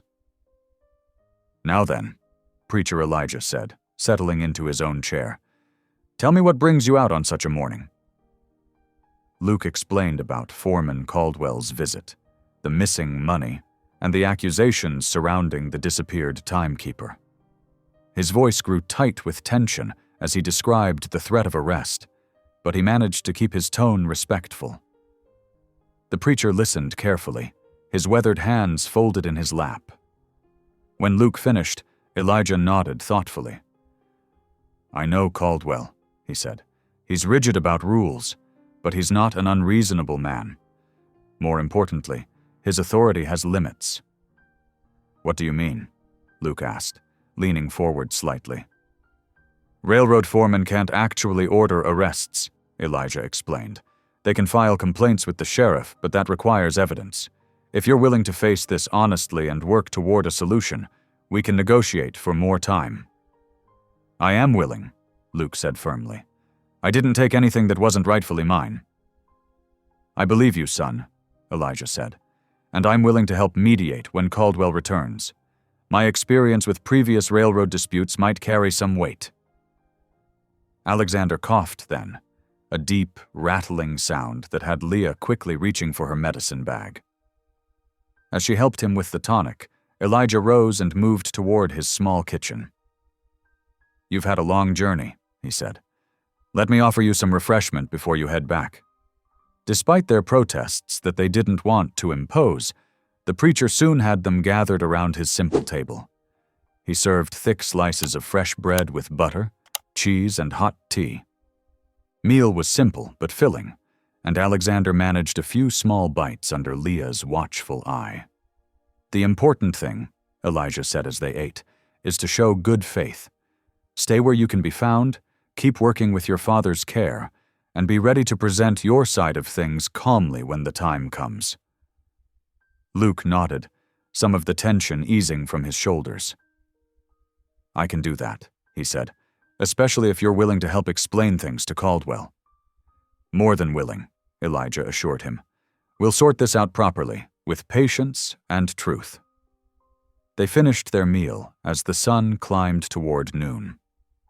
Alexander's fatigue was becoming visible in the droop of his shoulders and the increasing difficulty of his breathing. Leah exchanged a glance with Luke, and they began preparing for the return journey.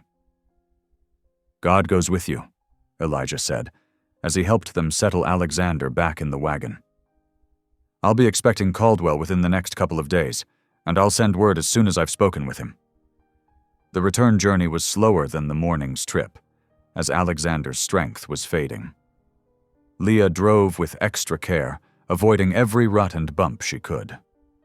Luke rode even closer to the wagon, his worry evident in the frequent glances he cast toward his father.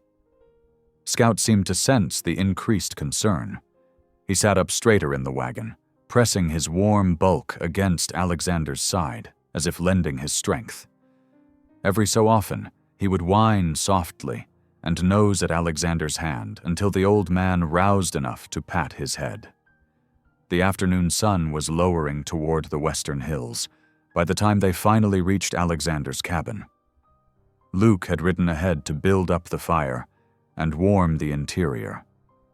Now he and Leah helped Alexander down from the wagon with infinite care, supporting him between them as they made their way inside.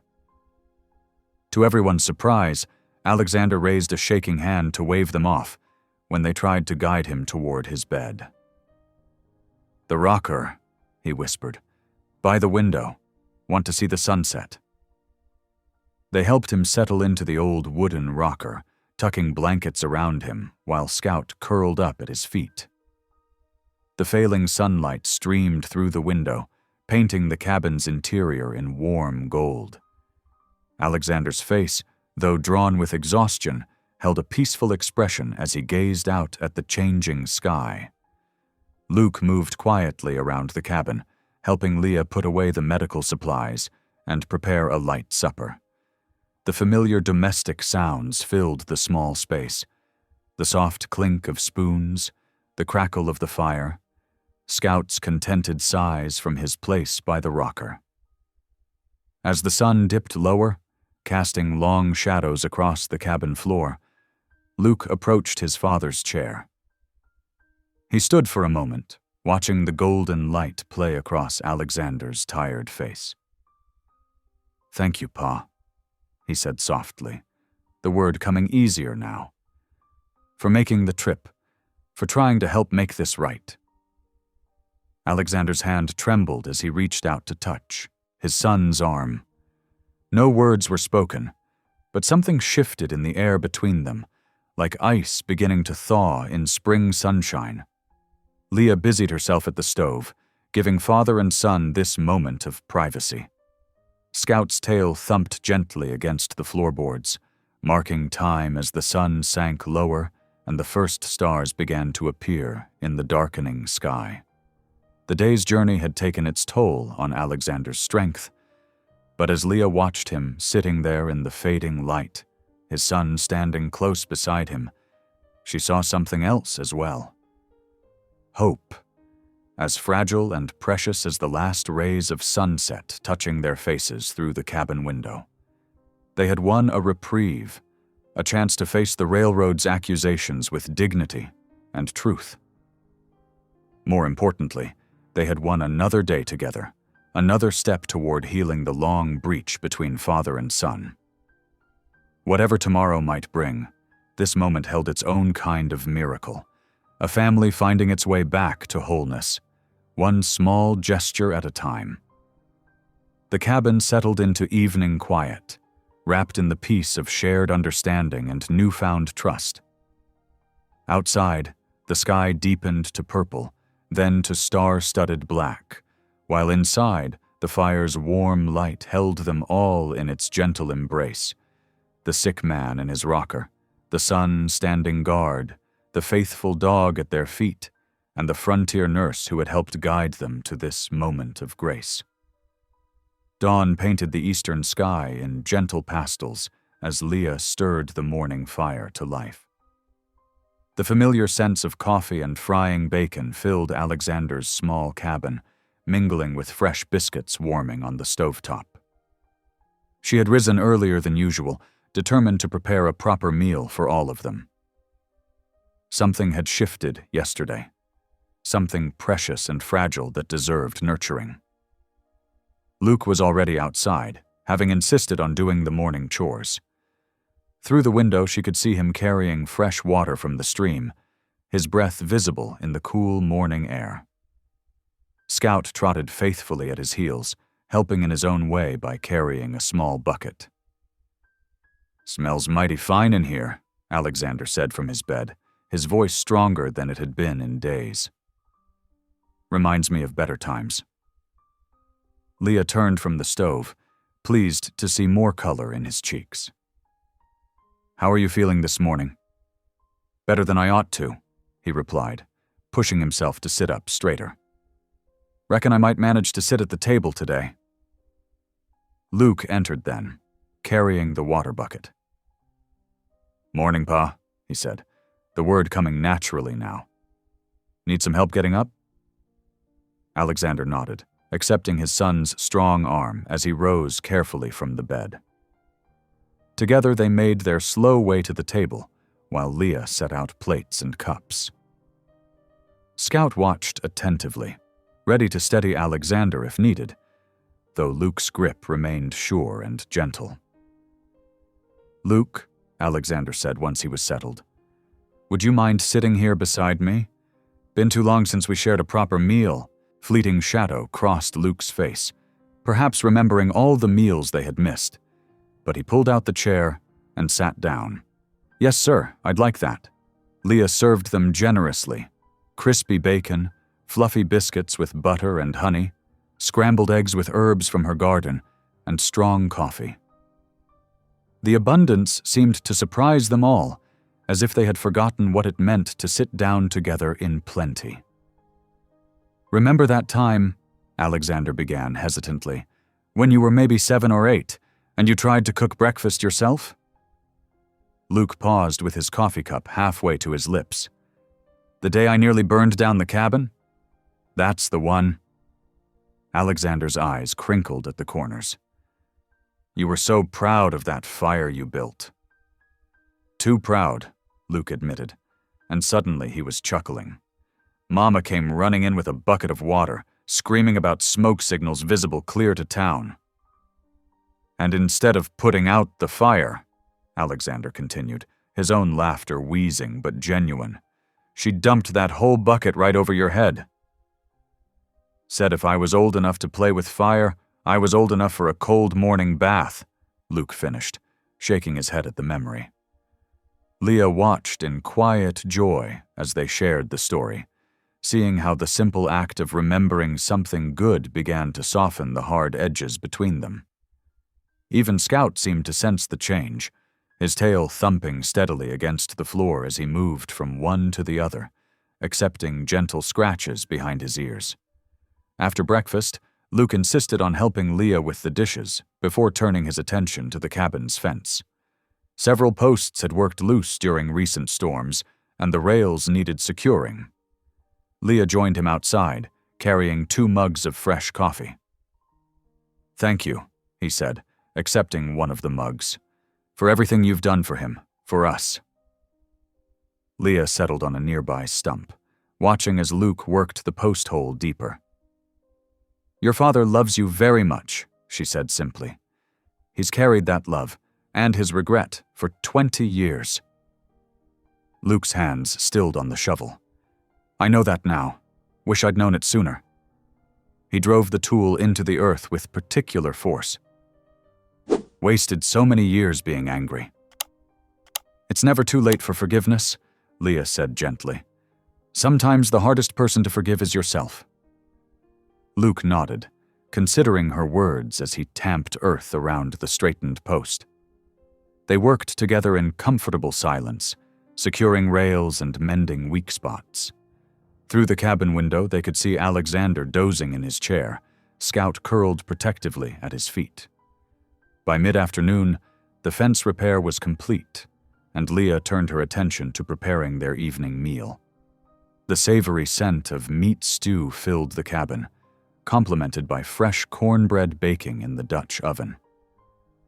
Alexander had stayed awake longer than usual, watching them work through the window and offering occasional advice about the fence repairs.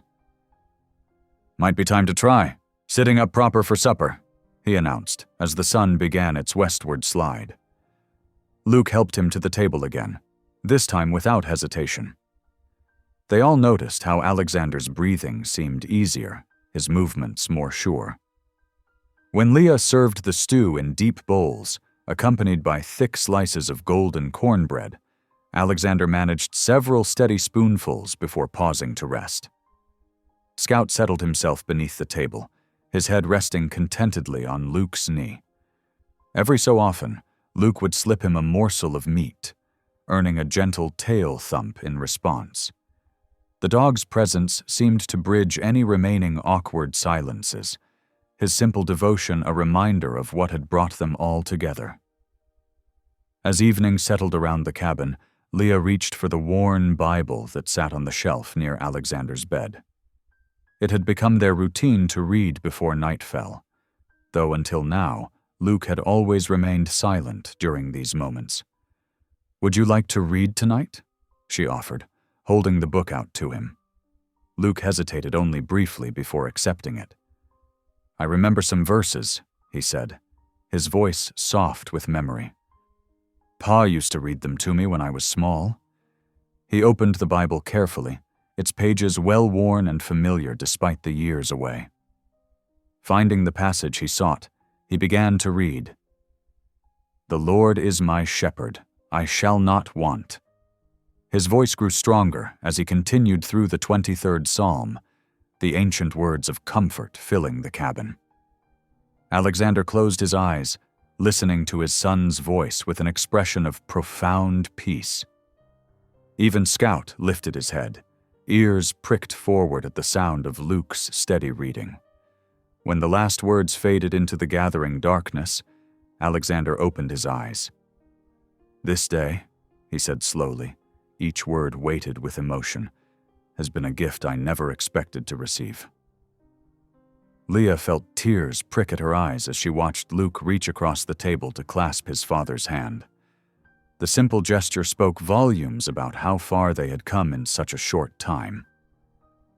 Scout pressed closer to Luke's legs, as if lending his strength to the moment. Night settled fully around them, stars appearing one by one in the darkening sky outside.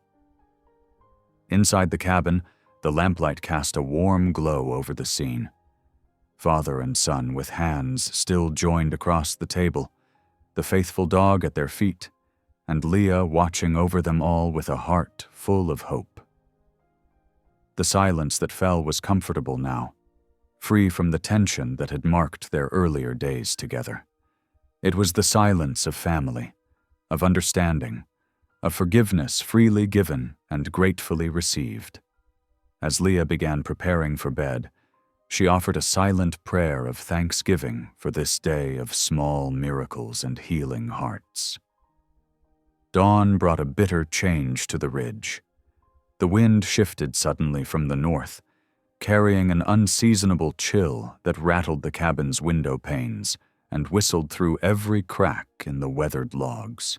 Inside, Alexander stirred restlessly in his bed, his breathing more labored than it had been the day before. Luke had fallen asleep in the chair beside him, Scout curled at his feet. Leah dozed nearby on her makeshift cot, having stayed close through the night to monitor Alexander's condition. The first violent cough shattered the morning's quiet. Alexander's whole body shook with the force of it, startling Luke awake. "Pa?" He reached for his father's shoulder, steadying him as another cough tore through his chest. "Leah!" Luke called out, his voice sharp with fear. "Something's wrong!" She was already moving, crossing the room in quick strides. One look at Alexander's gray-tinged face told her everything she needed to know. "Help me sit him up," she directed, gathering supplies from her medical bag. "We need to clear his lungs." Luke slipped an arm behind his father's shoulders, lifting him carefully. Alexander's head lolled against his son's chest, each breath coming in a harsh wheeze. Scout paced anxiously at the foot of the bed, his nails clicking against the wooden floor. "Stay with me, Pa," Luke murmured, holding Alexander steady while Leah prepared a mustard compress. "Just keep breathing." Leah worked quickly, her movements precise despite the trembling in her hands. She had known this moment was coming, but the sudden decline still caught her off guard. The herbal tonic she mixed, her strongest blend of horehound and wild cherry bark, barely seemed to touch Alexander's symptoms. "I need to fetch Dr. Morris," she said, pressing the warm compress against Alexander's chest. "Luke, keep him as upright as you can. It helps him breathe easier." "Don't leave," Alexander gasped between coughs, his fingers weakly gripping Luke's sleeve. "I'll be quick as I can," Leah promised, already reaching for her shawl. "Scout, stay with them." The dog whined in response, pressing closer to the bed. His usual calm demeanor had given way to obvious distress, his ears flattened against his head as he watched Alexander struggle for air. Leah's mare seemed to sense the urgency, requiring little urging to break into a gallop as soon as they cleared the yard. The cold wind whipped tears from her eyes as she rode, her prayers carried away on the bitter gusts that swept across the ridge. Back in the cabin, Luke held his father close, supporting his weight as Alexander fought for every breath. "Remember that psalm from last night?" he asked, desperate to keep his father conscious. "About the shepherd?" "Say it with me, Pa." Alexander's lips moved, but no sound came out. His eyes, when they opened, seemed to look past Luke into some middle distance. The morning light streaming through the window cast harsh shadows across his sunken features. "Please," Luke whispered, rocking slightly as he had seen his father do with him when he was small. "Please stay with me. There's so much I still need to tell you." Scout's whining grew more insistent.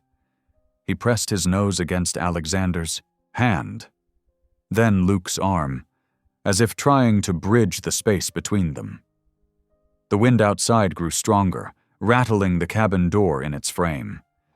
It felt like hours before the sound of approaching horses reached them, though it couldn't have been more than 45 minutes.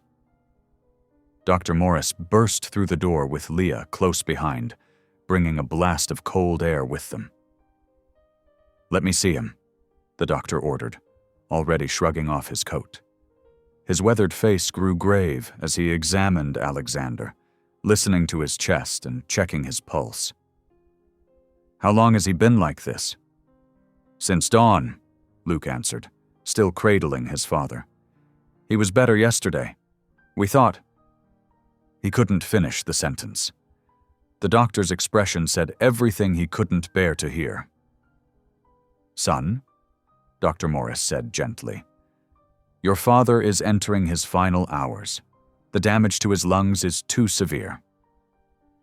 He began pulling medicines from his bag, measuring doses with practiced hands.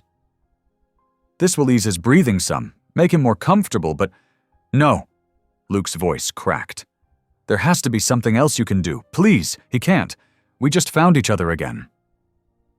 Leah moved to Luke's side, resting a steadying hand on his shoulder. "Perhaps this is the time to say what needs saying," she suggested softly, "while he can still hear you."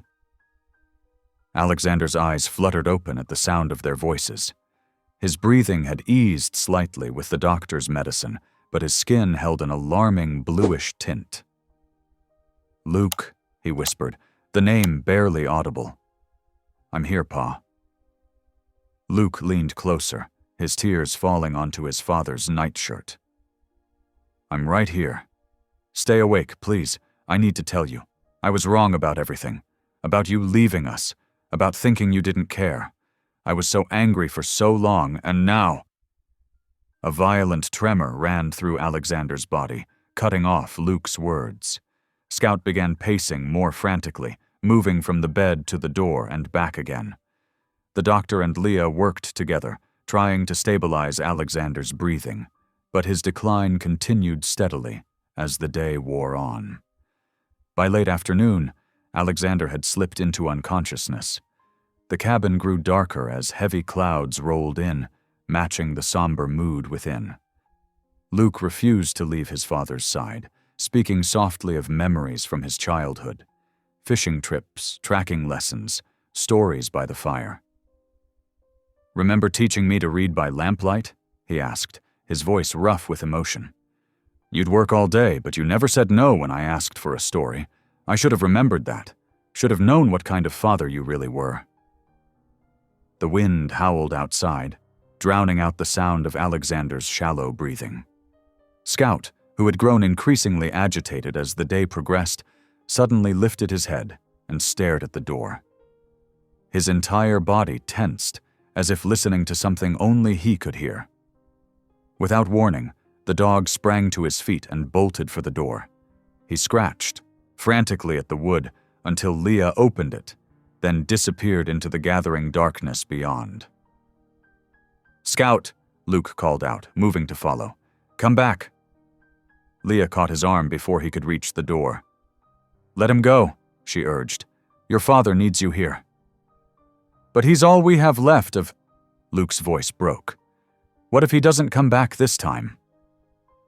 "Trust him," Leah said firmly, guiding Luke back to Alexander's bedside. "Scout brought you home once before.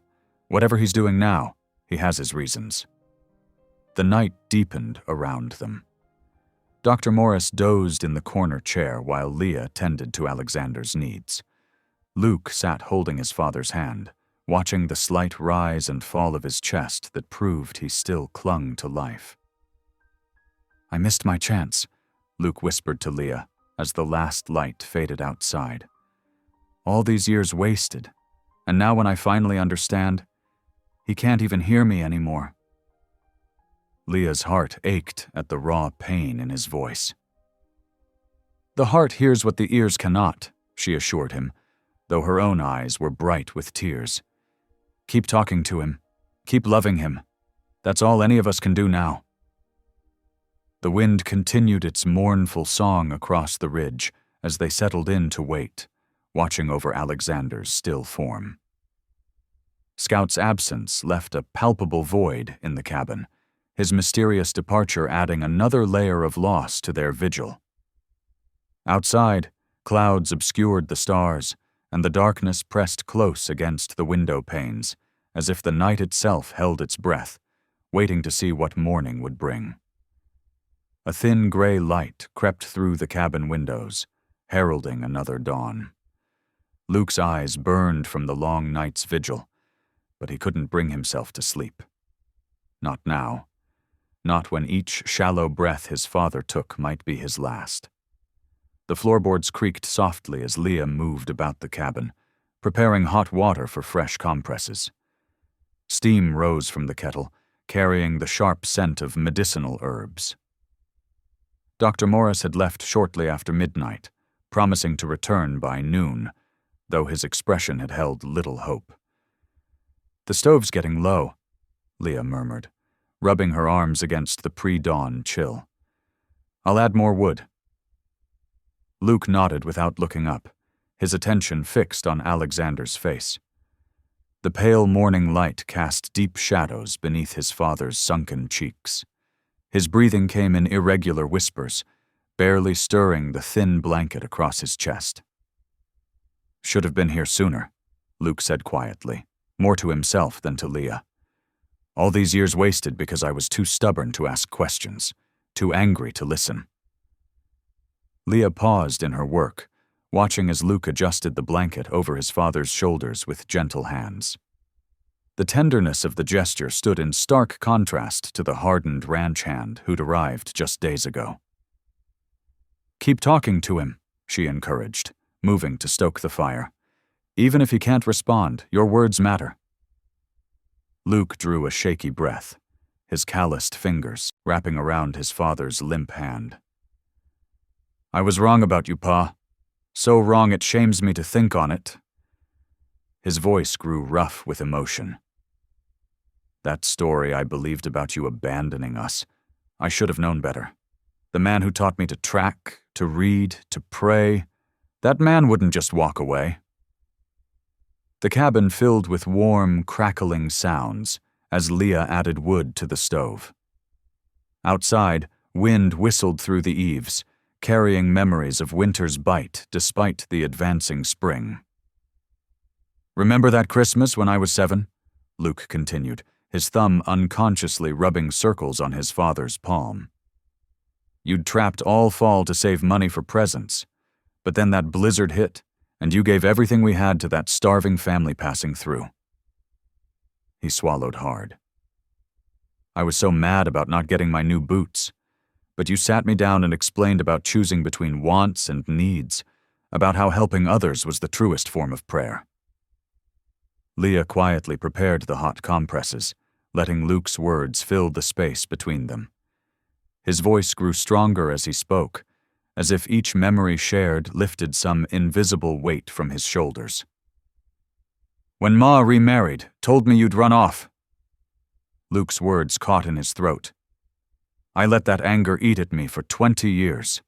Built a whole life around proving I didn't need you, and now—" He pressed his father's cold hand to his forehead.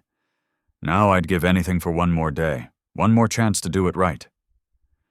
"The Lord hears every word," Leah said softly, bringing the warm compresses to the bedside, "even when our ears cannot." Together they tended to Alexander, changing the compresses and adjusting his position to ease his labored breathing. The morning light strengthened, throwing bars of pale sunshine across the cabin floor. Luke kept talking, sharing memories of hunting trips and evening lessons, of quiet moments by the fire when his father would explain the ways of the wild. "You taught me everything worth knowing," he admitted. "Then I threw it all away because I couldn't see past my own hurt.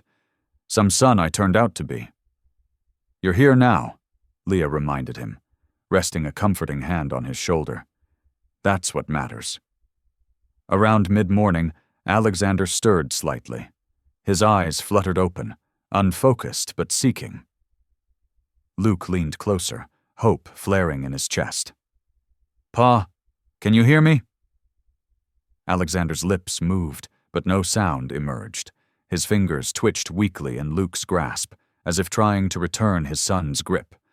For a moment, awareness seemed to spark in his gaze, then faded as his eyes drifted closed again. "Stay with me," Luke pleaded, but his father had already slipped back into unconsciousness. The hours crept by with agonizing slowness. Leah maintained her quiet efficiency, checking Alexander's pulse, adjusting blankets, preparing broths that went untouched. Luke remained at the bedside, sometimes speaking, sometimes just watching the shallow rise and fall of his father's chest. Shortly after noon, Leah stepped outside to fetch more snow for melting. The bright sunlight made her blink after the cabin's dimness. As she made her way toward the water barrel, something caught her eye. Fresh tracks in the muddy spring earth. She knelt to examine them more closely. Dog prints, clear and purposeful, leading away from the hills toward town. Her heart quickened as she recognized Scout's distinctive gait pattern. "Lord above," she whispered, remembering how the dog had led Luke home just days ago. "What are you up to now, old friend?" The tracks were recent, probably made within the last hour. Scout had been gone all night, and now these fresh signs of his passage. Leah had learned long ago not to dismiss such things as mere coincidence. That dog had already worked one miracle in bringing father and son together. Perhaps. She gathered the snow quickly and hurried back inside. Luke glanced up at her entrance, his expression drawn with exhaustion and grief. "Luke," she said, setting down her burden. "I need to tell you something. I just found fresh tracks outside. Scout's tracks.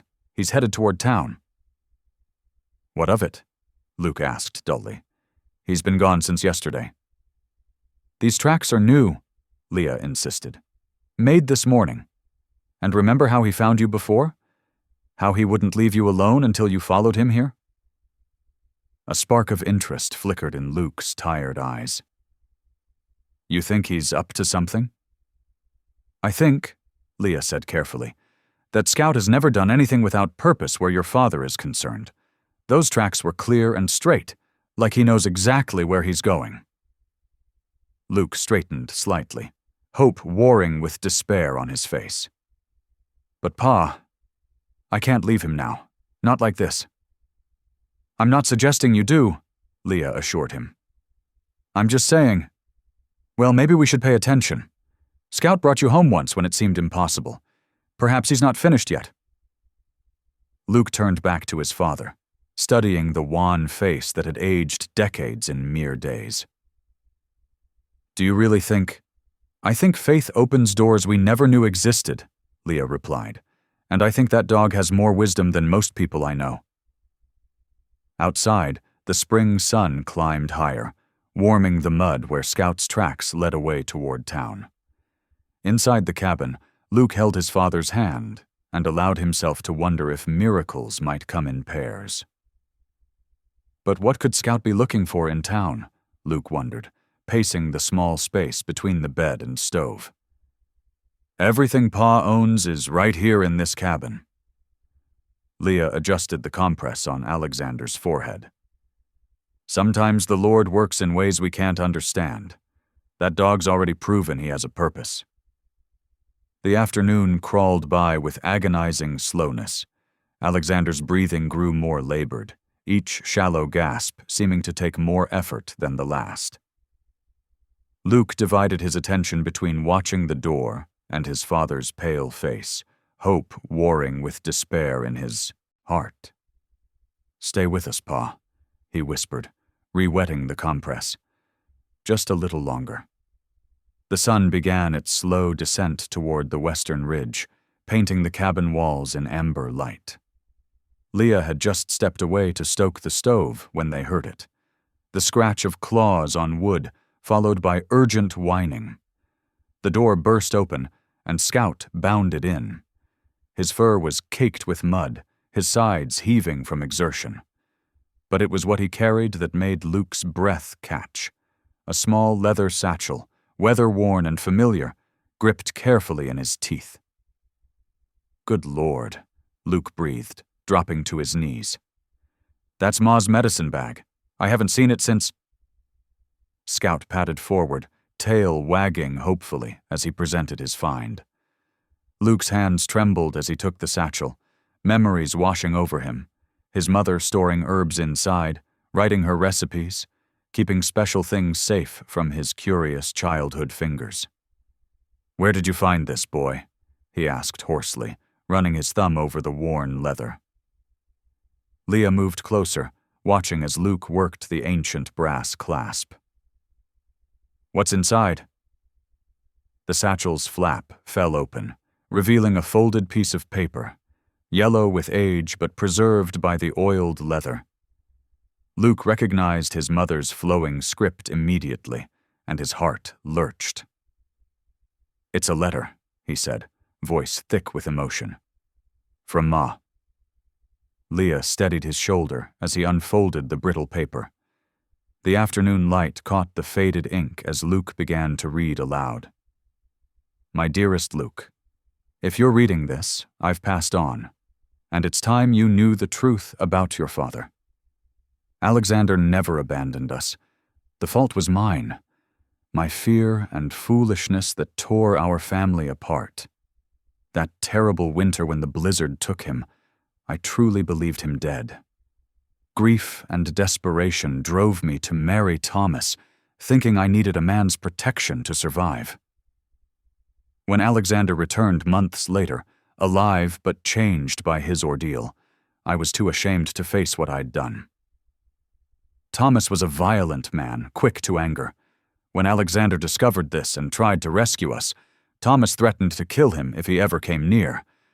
I begged your father to stay away, terrified Thomas would make good on his threat. Alexander agreed to go, but only to protect us. Protect you. The story I told you about him leaving was a lie born of my own guilt. Your father loved you more than life itself. He sacrificed his happiness, his good name, everything, just to keep you safe. I've carried this shame for years, watching you grow up believing the worst of a good man. I pray someday you'll find each other again, and that you can forgive us both. With all my love, Mother." Tears flowed freely down Luke's face as the truth of 20 years crashed over him. All the bitterness, the abandoned child's anger he'd nursed for so long. It crumbled in the face of his mother's confession. "Pa," he choked out, falling to his knees beside the bed. He clutched his father's frail hand in one of his, the letter in the other. "I'm so sorry. I didn't know. All this time, I didn't know." Leah wiped her own eyes, watching as Alexander's eyelids fluttered at the sound of his son's voice. They opened slowly, clouded with illness but seeking Luke's face. "Pa, can you hear me?" Luke pressed his father's hand to his wet cheek, his voice breaking. "I know the truth now. I know what you did for us." Alexander's eyes found Luke's face, his gaze clearing with recognition. "Son," he whispered, voice thin but steady. "I understand now, Pa." Luke's shoulders shook as he held the letter. "Ma wrote down everything, about the blizzard, about Thomas's threats. You stayed away to protect us." He gripped his father's hand tighter. "Can you forgive me for all these years of blame?" A tear rolled down Alexander's weathered cheek. "Every night," he breathed, "I prayed the Lord would bring you back to me. Nothing to forgive, son." Luke leaned forward, carefully gathering his father into an embrace. Alexander's arms, though weak, found strength enough to hold his boy close. As they clung to each other, something shifted in the cabin's air. like a spring frost giving way to warmth. Alexander's next breath came easier, then the next. The rattling that had plagued his chest for months seemed to loosen its grip. The door opened, admitting Dr. Morrison with his black bag. He paused, taking in the scene before him. "Miss Merriweather sent word about the decline," he said, moving to Alexander's bedside. "But this—" The doctor's examination revealed what they could already sense. Alexander's pulse was stronger, his fever reduced, his breathing clearer with each passing minute. "I've seen consumption take many good folks," Dr. Morrison said, shaking his head in wonder. "But I've never seen it retreat like this. There's something providential at work here, something beyond my medicines." Leah retrieved her Bible from the shelf, its pages worn smooth from daily reading. Her voice carried clear and sweet through the cabin. "I will restore you to health and heal your wounds, declares the Lord." Scout, his mighty task completed, curled at the foot of Alexander's bed. His tail thumped contentedly against the quilt as he watched over his reunited family. As evening settled over the ridge, Alexander's eyes grew heavy, not with the weight of illness, but with the peace of a heart made whole. Luke still held his hand as his father drifted into restful sleep, the first true rest he'd known in years. Morning sunlight streamed through the cabin windows as Alexander stirred. His eyes opened clearer than they had been in months. Luke, who had slept in the chair beside the bed, leaned forward immediately. "How are you feeling, Pa?" "Stronger," Alexander said, his voice steadier than the day before.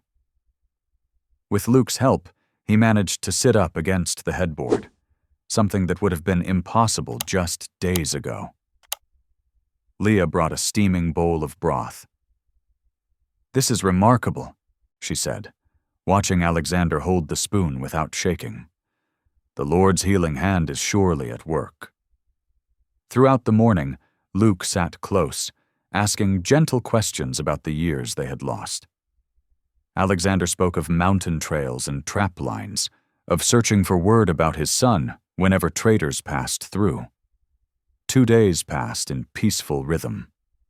Leah hung fresh linens on the line, the white sheets snapping in the spring breeze. Luke's hammer echoed across the yard as he replaced worn shingles on the barn roof. Inside, Alexander grew steadier with each passing hour. On the afternoon of the 3rd day, hoofbeats announced Foreman Caldwell's return. Luke met him in the yard, standing straight-backed and unafraid. "I hear your father's recovery is nothing short of miraculous," Caldwell said, removing his hat. "Yes, sir, it is." "And you plan to stay in Willow Bend?" "I do. This is where I belong now." Caldwell nodded slowly. "That timekeeper has been causing trouble up and down the line. If you'll testify about what you saw, we'll consider the matter closed." "I can do that," Luke agreed, relief evident in his voice. As dusk painted the sky in soft purple, Alexander achieved another milestone. Supported by Luke on one side and Leah on the other, he took his first steps outside the cabin. Scout trotted beside them, tail wagging as they made their way to the porch. "Careful now, Pa," Luke said, his grip steady and sure. Alexander's face glowed with more than just the sunset. "Never thought I'd see this view again," he said softly, "or share it with my boy." Dawn broke over the ridge, bringing with it the gentle warmth of spring. The morning frost had melted away, leaving dew-kissed grass around Alexander's cabin. Inside, Leah stood beside Alexander as he gripped the back of a wooden chair. "That's it. Slow and steady," she encouraged, watching his feet shuffle forward. "Remember to breathe deeply, just like we practiced." Alexander nodded, his breath coming easier than it had in months. Through the window, they could see Scout playing with 3 children from the Anderson homestead down the valley. The dog pranced and rolled, delighting his young audience. "Never seen Scout take to strangers like that," Alexander remarked, smiling at the scene. Luke had ridden out at first light to help Jack Weber mend his south pasture fence, a clear sign he intended to put down roots in Willow Bend. The thought warmed Alexander's heart nearly as much as his improving health. When Luke returned that evening, dusty and tired, Leah had hot stew waiting. They gathered around the table, passing cornbread and sharing stories that flowed easier with each passing day. The awkward silences of the past week had given way to comfortable familiarity. "The Lord works in mysterious ways," Alexander said, looking between Leah and Luke. "I thought everything was lost, but he sent you both to restore what was broken. More than that, he's given me a bigger family than I ever dreamed possible." Later, Luke helped Leah carry empty dishes outside to wash. In the purple dusk, their hands brushed as she passed him a wet plate to dry. Their eyes met briefly, and both looked away with slight smiles, something unspoken passing between them. From his chair by the window, Alexander watched them. "Would you both join me for evening scripture?" he called out. "The light's just right for reading." They came inside, where the lamp cast a warm glow. Scout settled at their feet as Leah opened the worn Bible, their shadows merging on the cabin wall like a family already whole. Sunlight bathed the dirt road as Alexander walked steadily between Luke and Leah toward Willow Bend's white-painted church. Scout trotted beside them, his tail wagging at the sound of hymns drifting through open windows. 2 weeks had passed since the miracle that brought healing to both body and spirit. Martha Weber stopped sweeping the church steps when she saw them. "Land sakes, if it ain't Alexander Brigg walking tall as a pine! Praise the Lord!" Other townsfolk gathered, touching Alexander's shoulder and clasping his hand. Some wiped tears, remembering how close to death he had been. Preacher Elijah stood in the doorway, beaming. "Welcome home," he said, ushering them inside. Scout settled quietly beneath their pew as sunbeams filtered through plain glass windows. "Brothers and sisters," Elijah began, "today we celebrate restoration and unexpected miracles." His eyes found Alexander's family as he spoke of God's perfect timing. After the final hymn, folks lingered outside under the spring sky. Children crowded around Scout, who accepted their attention regally. Several mothers pressed bread and preserves into Leah's hands, while their husbands discussed Luke's fence-mending skills. Luke drew Leah aside, his voice soft but certain. "I'm staying in Willow Bend," he said, "building a future here." His gaze held meaning that made her cheeks flush. Together, the four of them walked home along the dusty road. Warm light streamed through the cottonwoods, touching each face with gold. Alexander, restored to strength. Luke and Leah, hearts opening to possibility, and faithful Scout, who had brought them all together. Thank you for listening.